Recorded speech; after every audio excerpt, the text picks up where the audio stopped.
Hey guys, my name is SickaBOT1 and welcome back to Kirby's Adventure. It's been about a week since I recorded this, but that shouldn't matter. We're in Butter Bridge now, which is probably my favorite world in the game, and I did allude to that earlier. I think we're gonna start finding switches in this episode, as well as... I'm gonna do this, finally. And you're not going to attack me, you stupid Paracel. I mentioned that this is where I think the way that this game uses the NES's hardware really shines through, where it really shows that it was late in this cycle and they figured out how to do everything with it. Aside from the game just overall looking fantastic for an NES game, even in 1992, or 1990... This was 1992 when this was released. There is a thing that I really like about this game, at least in its presentation. I think we're gonna come up on it soon. We see it a few times in this world, and only in this world we got Mike. Not yet. Ah, crap. It predicted my movements, and, yeah. So far, it doesn't look like we're having any egregious slowdown like we were in the last recording session, which is fine by me. Maybe a little bit of slowdown, I don't know. Anyway, there's a switch. Looks like it'd be easy to get, but you gotta go down here. Secret doors, and the secrets do get more cryptic as you go on. More tricky to actually execute, because you gotta run a clock, usually. I just feel so good to be playing Kirby again. Anyway, let's get the laser. Let's get the laser. What's been going on in my life? How are you doing? What's going on in your life, I guess? But for me, I recently got a Nintendo 64. I might have mentioned that I was waiting for it in the mail. I don't even actually remember what I was talking about last time. But, yeah, I have it now. I currently have Banjo-Kazooie, which I know people have told me not to get the N64 version, to get it on an Xbox console instead because of how unforgiving it can be with the notes. But I got it there anyway because I don't currently have any plans to get an Xbox 360 or Xbox One, so whatever. I also have Jet Force Gemini, which I tried yesterday, and it was a little weird. The platforming was very loose, and I didn't feel like I always had the most control over what I wanted to do when I was in first-person aiming. Not first-person, quotation marks, aiming. The reticle would not... I mean... Okay, I'll hold off on that. This is what I was talking about when I said that this game actually really pushes the NES to its limits. Just look at the way that this scrolls. It looks so smooth. And, like, if you just showed me Super Mario Brothers, like the original, and that was my only real idea of how the NES really worked, I would not expect the console to be able to accomplish something like this. And I'm dead. And we see it a few more times. It's a very impressive feature, and I don't usually gush over graphical effects because I don't know that much about powers of systems and what they're capable of, but damn, that actually looks really good, what we experienced back there. And I keep getting hit. Anyway, I want to talk about Jet Force Gemini. When you're in first-person aiming mode, it feels like I don't have full control over where the reticle goes, because when I let go of this control stick, then the reticle just goes back to wherever it was when I was in that specific camera angle, which I think is stupid. Also, there are apparently 2 modes of control, and the game itself doesn't tell me what either of them are, so I just kind of have to guess. It makes a distinction between normal and hard. I mean, normal and expert. I, of course, go for normal, because I've never played the game before, but I still don't really understand how it differentiates it between it and expert, and why I would use one over the other. I've been told that the game can be unforgiving with completing it, okay, I'm getting some lag, unfortunately. I've been told that it's been unforgiving in terms of beating the game, not just getting 100% completion on everything, but just beating it, because you have to save all of the locals, all of them. So that's a lot of replaying if you need to get that. Let's get that. And oddly enough, though, I did enjoy a little bit of what I played, and I can't wait to experience more. Hopefully it does get better. Hopefully I get used to the controls, because I do want to enjoy it. one of the few N64 games I have. And I got Star Fox 64. At one point, I did have Star Fox 64 3D, but I sold it because I was kind of sick of it. Like, I didn't enjoy it. Well, I enjoyed it, my time with it, but like, the main reason I sold it to GameStop is because I kind of needed money at the time. I didn't have a job. I needed money, I guess. But now I have a job, and plenty saved up. So let's get you Backdrop. So, Backdrop's interesting, we can show it off later. But with Star Fox 64, I actually have really been enjoying it. I did a playthrough last night.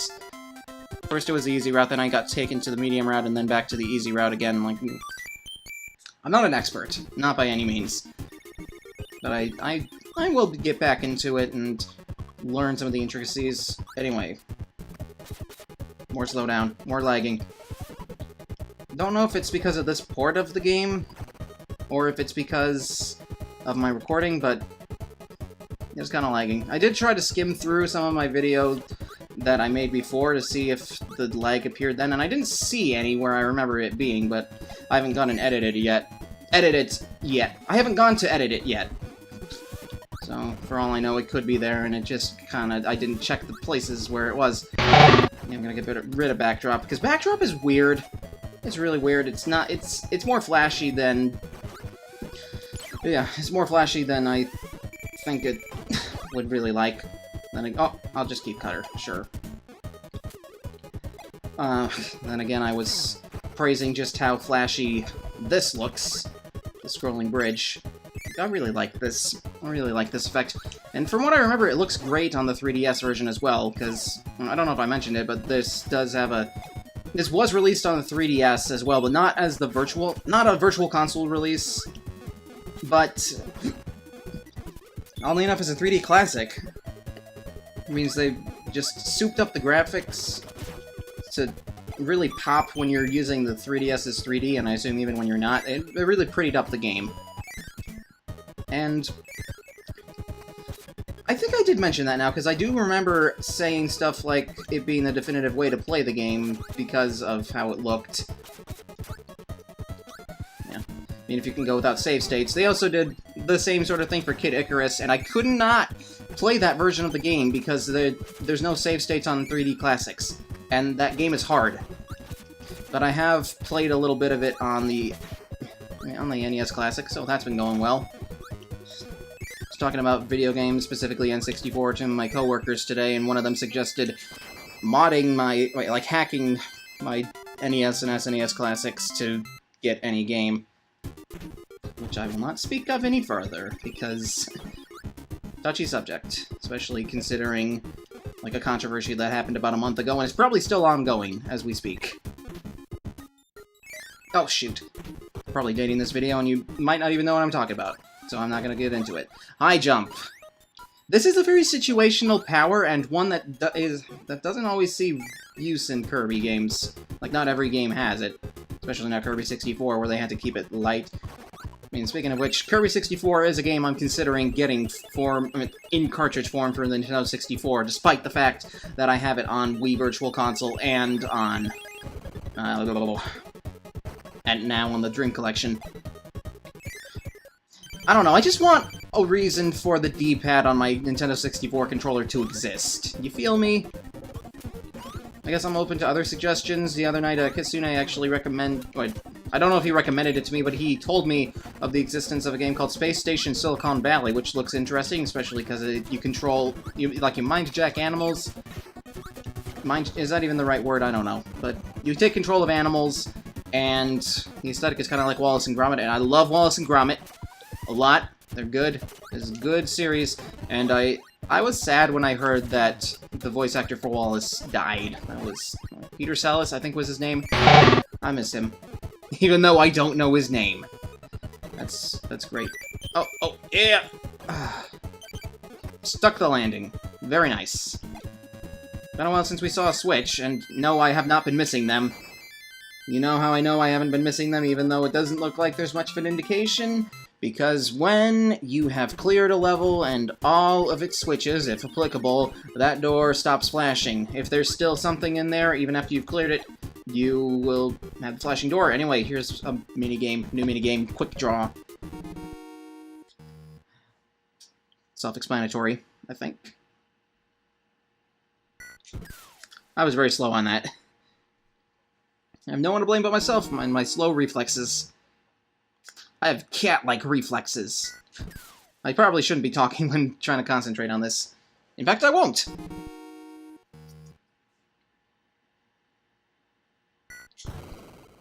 I'm still getting them with 20s, but,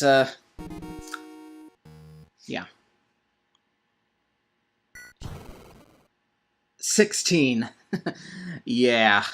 I think I have gotten to level 5 before, but I have not beaten it, but considering it's such a small, insignificant part of this package, I don't really care to improve. Because it's hard. I don't have reflexes. I can't play in those Fortnite and World of Warcraft tournaments. I don't know how to play Fortnite. I don't get Fortnite. I haven't played Fortnite. I won't play Fortnite. Currently no interest. If you love it, great. I don't have any interest. Blech. Yeah, let's carry it forward without the... No. Meanwhile, you're gonna pounce. I don't need the sword. I don't want this. Well, I don't need any power, really, if you think about it, but I just don't want this. Oh! Okay, I kind of wish I kept the sword now. Because bonkers. I don't know if I've showed off the hammer very well. I don't think I have. But hammer, probably the best power in the game because of how versatile it is. Yeah, because I mean, it's a cool weapon to begin with, and also, I mean, it does that. It can punch down pegs and destroy certain blocks that you can't destroy by any other means, except also by stone, although stone is kind of weird. Stone is fun to use, but hammer is even funner. Funnel. I don't know. Still recording audio. And I think now we're finally gonna have another switch. And I need the laser to do it. Yeah. You see an enemy cased up like that? Most likely, you're gonna have to use it to get a secret. So I'm gonna do that.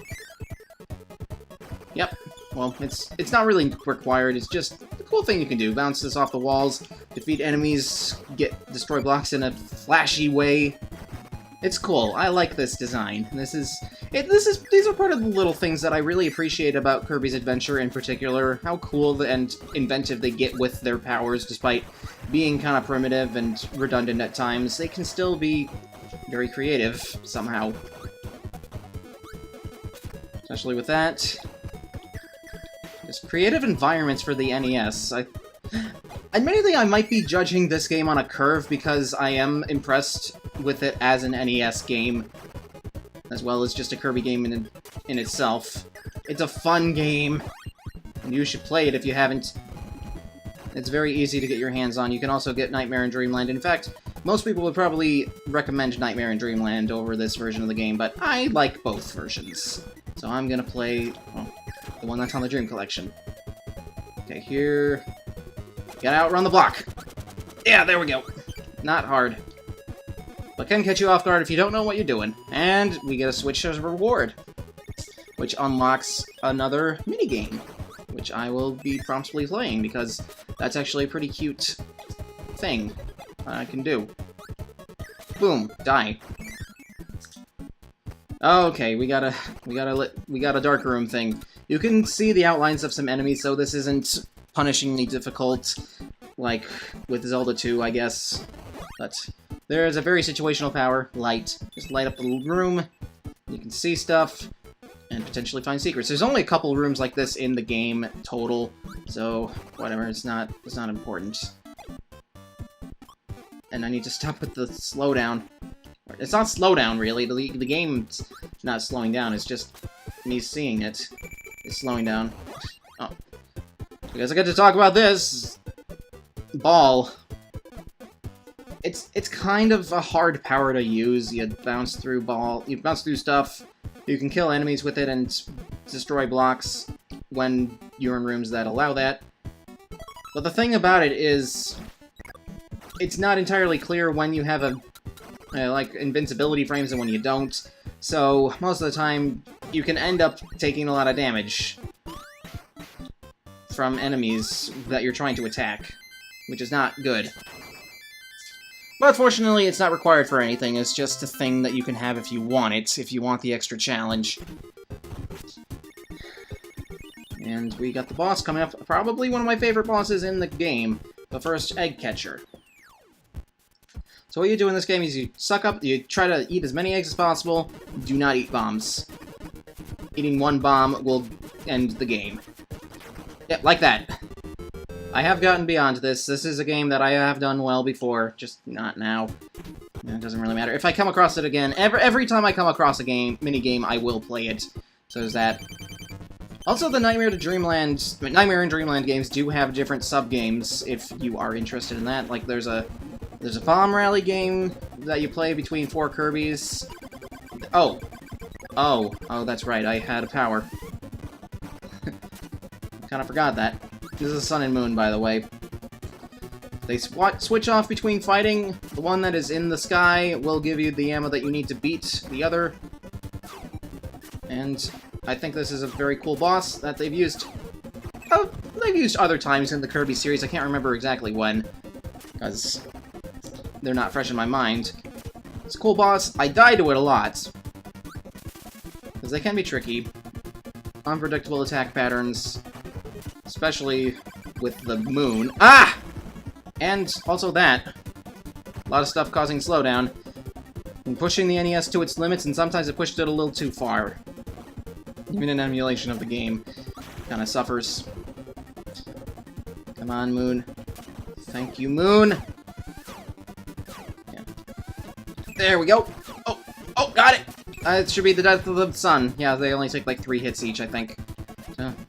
Odd that I got the sun destroyed first, because the sun actually gives you an easier time with the projectile. Ah! I destroyed them! I opened my big mouth, and then the opposite of what I said happens. Jump! Don't jump. Ah! I'm gonna die. Yeah, I'm gonna die. Again, hard boss. It's actually hard. Oh, okay, you got hit. Boomerang. You're gonna charge at me. Oh, here we go! Here we go! Yes! Thank you, slow down. I never thought I'd say that. But we beat him. We beat the guy. The guys, there's multiple of them. I feel like I just came out of a bath, but that's not the case at all. I did not bathe tonight. Took a shower this morning, didn't bathe. Anyway, Grape Garden. Now, I love grapes. And I love this level. In the next episode, we're going to tackle Grape Garden, so take care.